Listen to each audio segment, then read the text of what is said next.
This is Digital Pathology Today. Now, here's your host, Dr. Joseph Anderson.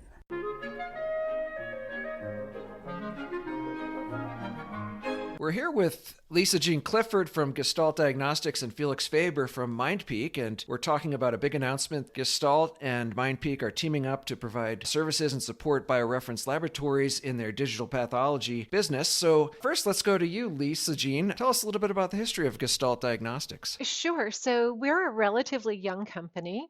We've been in business for just about 4 years. We provide technology solutions, technical and integration services, and support to pathology laboratories specifically. We focus on digital pathology for our solutions. That's our mainstay product. It's branded under the name Pathflow. And it's an enterprise software platform that is specifically designed to bring the benefits of digital workflow to pathologists and the pathology laboratory. We've built on our team's deep experience in developing and deploying pathology laboratory applications. Many of our staff have a significant depth of experience in laboratory information systems, EMRs, EHRs, also with a radiology workflow solution that's used today for over 15 million reads a year. Our products are engineered specifically for the unique needs and workflow of the pathologist within the laboratory. And our Pathflow platform includes the ability to integrate image analysis and artificial intelligence solutions, such as those from MindPeak. By doing that, we're able to provide cancer scoring and image enhancement support for the pathologist directly within our platform in their workflow. And all of the excitement of digital pathology, we have the scanners and the ability to digitize the images, and pathologists are exciting transitioning away from the microscope, but really it's the workflow. Really, how do we, in a practical sense and in real time, how do we convert these images into diagnoses? And so I think the workflow goes a big way. And then, like you said, it needs to support AI, because I think everyone is really excited about the AI component. And so, Felix, maybe tell us a little bit about MindPeak and some of the work you're doing there. Of course. So MindPeak, we're a company that is similarly young. We have been starting in 2017, founding the company in 2018. We are a team now of 25 people, and we are venture capital funded, 12 million that we have raised so far. We dedicated our time to improve the pathologist's workday by applying deep learning, artificial intelligence in a way that we solve problems for them. So you have a few products out there now. So one is an algorithm for breast marker IHC, so the routine markers we do, ER, PR, HER2, Ki67. Tell us a little bit about that product and where people are using it today. So when we came into the digital pathology space, we saw that there was this huge issue that each lab had this little bit of a different process of creating the tissue slide. Which caused huge variances in the images that come out of it. It depends on how thick the tissue is cut, which stainer is being used, which antibody clone, finally which scanner is used. And we saw that this is one of the main reasons that we need to solve, or the main issues we need to solve if we want to have a product out there in the clinical routine diagnostic. And with that in mind, and with our experience that we have from the past, which stem from back to 2003, where we started developing neural networks. We focused on creating AI algorithms that are plug and play, so that work out of the box in different environments, in different laboratories. Our first product, our breast IHC, so Ki67 ER/PR quantifier, shows exactly that it can work across many labs without any parameterization or without any retraining of the network, so plug and play, and that makes things a lot easier. You highlight a fascinating problem in anatomic pathology or surgical pathology, is this idea of the need for standardization, or perhaps the lack of standardization. I always liken it to like a bakery. There's a lot of food analogies in pathology. So with the IHC, we've come a long way in recent years, but people would do it differently in different laboratories. And I would say it's like baking chocolate chip cookies. You would have, different amounts of sugar, flour, chocolate chips, and all the other ingredients. And roughly we'd both be making chocolate chip cookies, but they might taste very different and might have different amounts of chocolate chips. But then comes the challenge of how to standardize them and how to score them in a consistent way so that results are transferable from laboratory to laboratory and make sense in treating patients. So how did you go about tackling that problem? A couple of technologies or techniques from the deep learning side that starts with partially unsupervised, semi-supervised learning approaches to initialize our networks that can take into account a lot of data from many labs. It adds up with very sophisticated data augmentation methods and also data selection mechanisms that we have figured out over time, so that the data that really reaches our network for training is extremely highly pre-selected and covers different ranges of that huge variance space that comes from the lab. Lisa, Jean, tell us about where is Pathflow currently deployed now? Are labs currently using it? Yes, we actually have several customers who are using it in their operations today, so live operations. And we have several other clients who are underway in their implementation and their solution build to be able to deploy and go live. Our next client is looking to go live in June, so right around the corner here. So in this big project you're doing with Bioreference Laboratories, you're teaming up with MindPeak. Tell us a little bit about, conditions you need, what qualities you're looking for in a partnership, and how your two companies can work together, how that came to be. The qualities we really look for in partnerships are a combination of the technology that the company provides and the culture. So we're really looking for a good marriage between the two companies in terms of the value add for the solutions that we bring to market in the combined sense of our two technology stacks, but then also in making sure that the culture fits with what our goals and beliefs are in terms of values and mission statements for what we provide for our customers and the type of support and level of support that we provide to our customers. With MindPeak specifically, by integrating with MindPeak, we're providing pathologists with the ability to select regions of interest on a digital image or a whole slide image, automatically send that to MindPeak and receive their annotated results back in real time. Providing pathologists instant access to the AI algorithms directly within their workflow not only increases their efficiency, it helps speed the time to diagnosis and ultimately to treatment for cancer patients. And this can have a significant impact on the pathologist turnaround times, accuracy, and greatly impact the outcome for individual patients.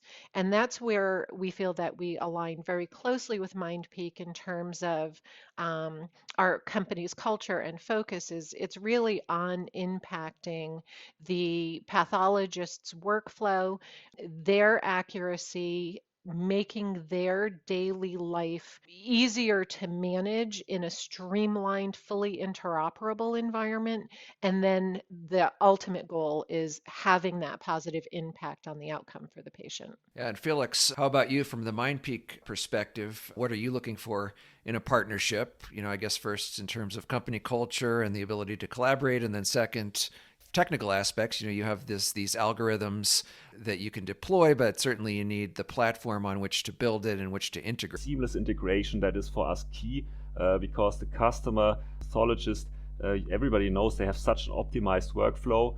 So you need to be really good in order to bring value to him or her. The Gestalt Diagnostics platform offers exactly that, and the integration is very deep and very seamless. So that was one important part, and that's something that we look for in partners, definitely. For the culture, I would give an example. I think what Gestalt does a great job in is figuring out how to talk to the customer, when to talk to them from the Pathflow side, and when to take the AI vendors like us into the conversation with a customer, so we can go into depth where needed. A partner that understands that is of great value, I think. Specifically, let's talk about this project with Bioreference Laboratories going to look like. Maybe give us a sense of, kind of the volumes that you're going to be doing, how Pathflow is going to integrate with Bioreference Laboratories, and then how MindPeak algorithms are going to work with Pathflow. Lisa, Jean. Bioreference is going to be using our Pathflow digital pathology solution for specifically breast cases in their initial deployment.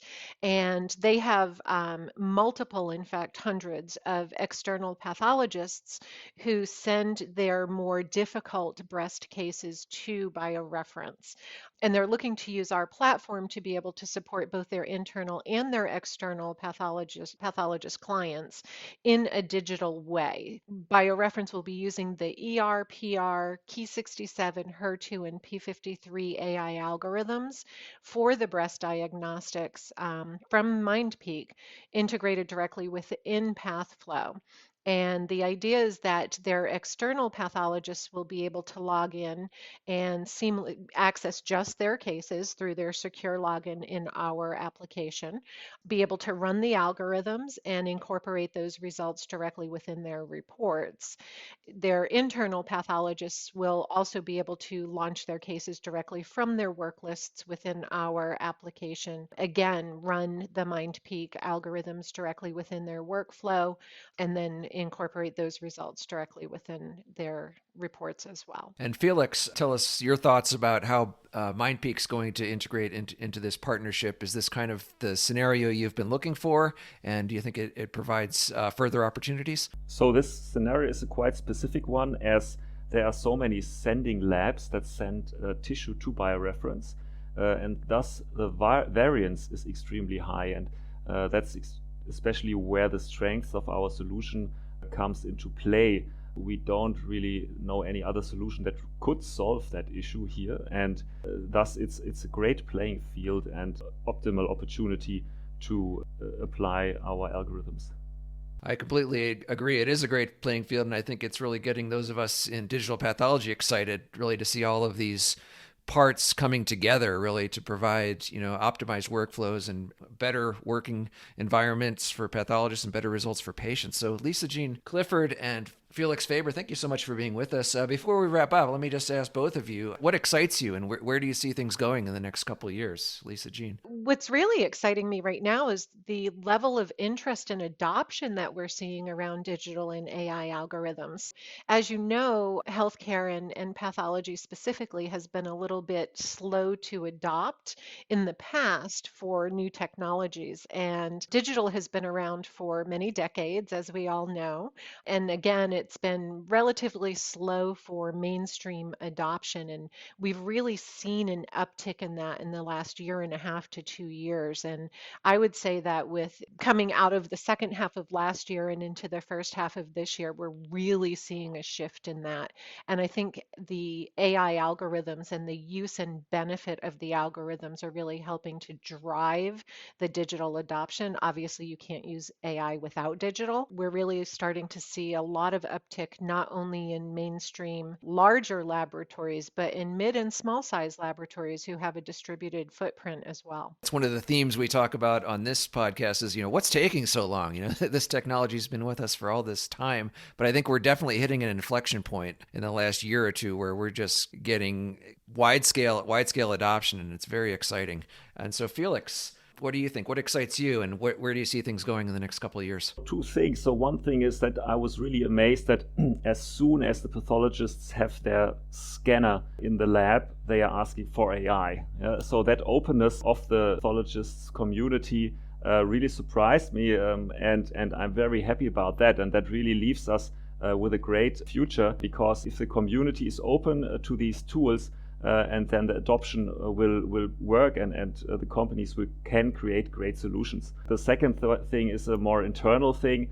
That is the possibilities we have of combining. It's a little bit of a technical thing, but the possibilities of combining the newest self and unsupervised methods with labeled and supervised methods, which yield, again, even better results. There's a lot to come in the future in the AI space, I think. It is very exciting times indeed. Well, Lisa Jean Clifford and Felix Faber, thank you so much for being with us. We'll see you next time on Digital Pathology Today.